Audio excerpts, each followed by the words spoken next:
Greetings, brethren, Hausburger Donkey again, and I have made some really good progress with my Beccas command entry. The figures themselves are basically painted now. I'm really just gonna have to varnish them and then base them up tomorrow. And just trying to see if the camera gets these. Well, it's very difficult to tell on the tiny screen. I hope it does, otherwise I might have to add some stills at the end. But yeah, this is the shaman. I gave him a little blue bird on his belt, and he has all sorts of pouches and potion bottles. I really like this miniature. It's probably my favorite of the bunch. And then we have the drummer, which is also very excellent. I'm doing a thing with these goblins for Oathmark, where is it focusing? Yeah, I think so. Where I'm painting their weapons. So in this guy's case, the drumsticks, I'm painting them red. That's just something that I guess when I started playing war games in the 90s, fantasy miniatures tended to be painted that way. Especially the Games Workshop ones, the Warhammer Fantasy. They usually had red spears and red bows. And I really like that aesthetic. I don't know. For me, it just harkens back to a simpler time. And I didn't go all out crazy with the red. I didn't go for a really striking red, more like a slightly more muted one. But it's I think it's bright enough. Then next we have the guy with the whip.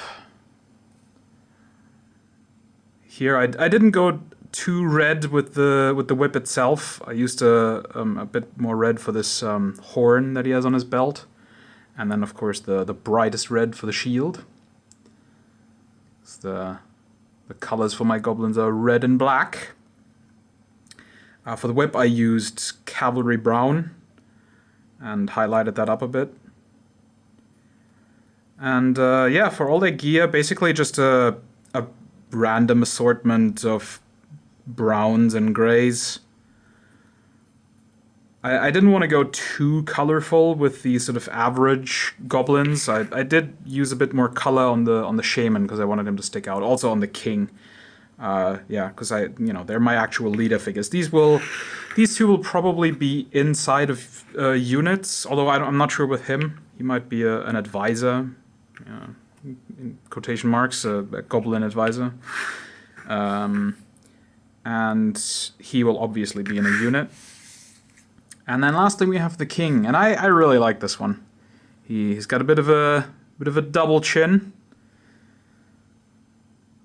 and the fur is really standing out now against his dark skin tone. I really hope this comes through on the camera. Still trying to figure all of that out. But yeah, I'm really happy with him. And that is basically the figures for Beccas Command done. There will be one more video where I'll show the final versions of them all varnished and based up. I don't know, hopefully tomorrow. Might be on Friday though. But yeah, and then this will be done and I can continue in my Goblin project with the next batch, which will be another 10 spearmen. I already painted 10 spearmen, so this will complete my regiment of 20 spearmen, or spear goblins. I already did the metals on these, and as I said the last time, this is basically my process for painting these. I prime them black, and then I dry brush all of the metals with oily steel. Then give them another edgier dry brush where I just try to catch mostly the edges with silver from Vallejo Model Color. Then give them a brown wash, and then pick out some edge highlights with silver again, and then paint all the other areas black again that weren't supposed to be silver. And then I do the skin tones, and then all the browns and grays for the cloth, and the leather stuff that they're wearing. And yeah. So yeah. that's me for now. And as I said, I'll make another video when these are based up and ready. Thanks for watching, and take care, guys.